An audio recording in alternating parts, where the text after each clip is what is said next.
Shri Swami Samarth Priya's life या YouTube channel तुम्हा सर्वांचं मनपूर्वक स्वागत आहे। आज आपण या व्हिडिओमध्ये निर्जला एकादशी म्हणजे ज्या एकादशीला भीमसेन एकादशी आणि पांडव एकादशी असे संबोधले जाते, तर त्या एकादशी संदर्भात आपण सर्व काही माहिती पाहणार आहोत। या एकादशीला भीमसेन आणि त्याचबरोबर पांडव एकादशी असं का म्हटलं जातं, ही एकादशी कधी आहे, या एकादशीचं महत्त्व काय आहे, या एकादशीला आपण कोणत्या सेवा करायच्या आहेत आणि या एकादशीला आपण कोणत्या गोष्टी करू नयेत, या संदर्भात सर्व काही माहिती आहे त्याच आपण या व्हिडिओमध्ये पाहणार आहोत। आणि ही एकादशी इतर सर्व एकादशींपेक्षा अतिशय महत्त्वाची एकादशी का मानली जाते, ही सर्व माहिती आता आपण या व्हिडिओमध्ये पाहणार आहोत। तर माहितीसाठी आपण सुरुवात करूया। प्रत्येक महिन्यातील शुक्ल आणि कृष्ण पक्षात एकादशी तिथी ही साजरी केली जाते। हिंदू धर्मात प्रत्येक एकादशी तिथीला विशेष असं महत्त्व प्राप्त आहे। सर्व एकादशींपेक्षा निर्जला एकादशी ही अतिशय महत्त्वाची आणि कठीण असं व्रत मानली जाणारी ही एकादश आहे। या एकादशीला अन्न आणि पाण्याचं सेवनही केलं जात नाही।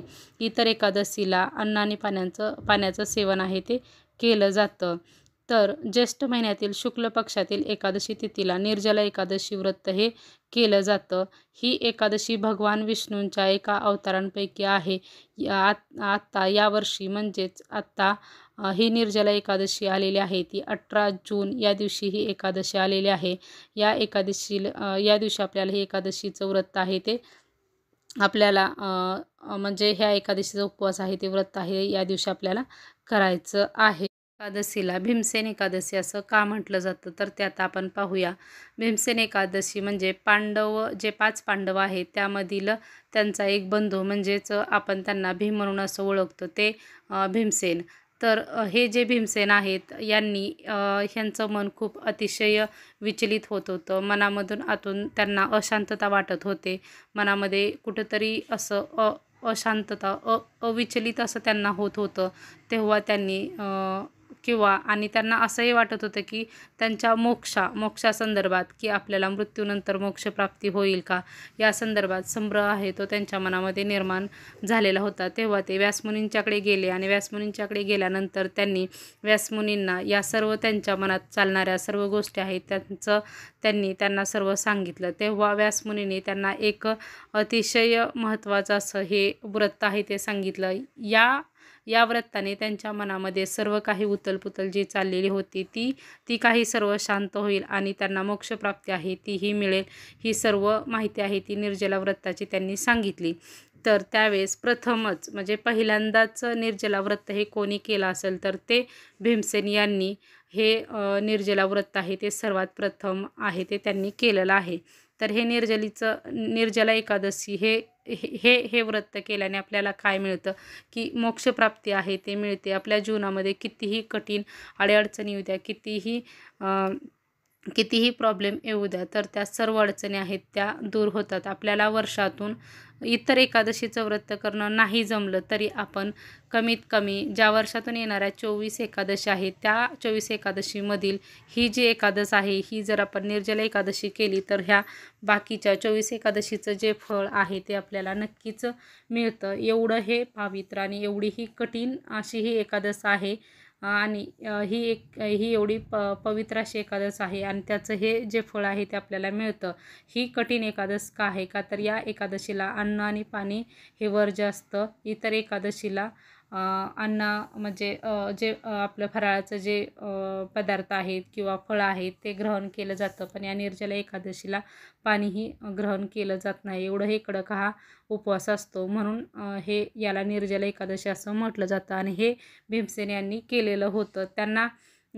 त्यांना हे करणं कठीण का होतं का, तर त्यांना म्हणजे जो त्यांचा आहार आहे त्याच्यावरती नियंत्रण ठेवणं त्यांना कठीण होतं, पण तरीही हे जे व्रत आहे ते त्यांनी पूर्ण केलं आणि त्यांना मृत्यूनंतर नक्कीच मोक्षप्राप्ती आहे ती मिळाली आहे।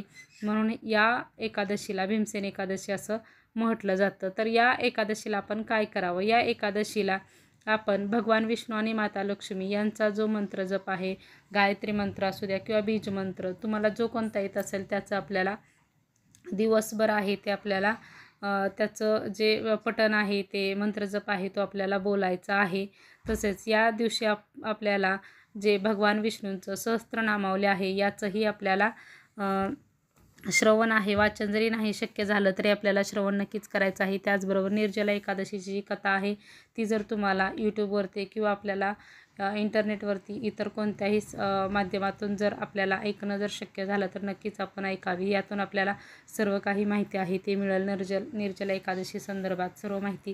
तसेच या दिवशी आपण भगवान विष्णूंचं व्यंकटेश स्तोत्र आहे याचं पठण कमीत कमी एकदा आहे तरी आपल्याला नक्कीच करायचं आहे. या दिवशी भगवान विष्णूंना आपण जो प्रसाद आहे तो ठेवणार आहोत. त्या प्रसादामध्ये त्यांना आपल्याला तुळशीचं पत्र आहे ते नक्कीच ठेवायचं आहे. कारण तुळशीच्या पत्र त्यांच्या नैवेद्यावरती ठेवल्याशिवाय तो नैवेद्य आहे तो पूर्ण होत नाही. म्हणून आपल्याला अशा प्रकारे त्यांच्या नैवेद्यावरती हे ठेवायचं आहे.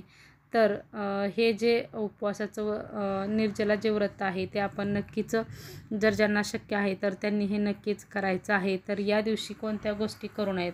या दिवशी निर्जला एकादशी दिवशी आपल्याला भाताचं सेवन हे करायचं नसतं. भात हा वर्ज्य मानला जातो. कारण या दिवशी भात खाल्ल्याने आपल्याला पुढचा जन्म प्राण्याचा मिळतो असं मानलं जातं. म्हणून या दिवशी भाताचं सेवन करायचं नाही.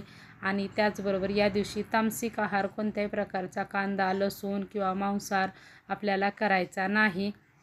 या गोष्टींपासून आपल्याला दूरच राहायचं आहे. तसेच या दिवशी आपल्याला केस आणि नखे हेही आपल्याला कापायची नाहीत. हे केल्याने आपल्या जीवनामध्ये बऱ्याच प्रकारच्या अडीअडचणी आणि बरेचसेच प्रॉब्लेम आहेत ते निर्माण होतात. त्यासाठी आपल्याला या ज्या गोष्टी आहेत त्या नक्कीच टाळायच्या आहेत.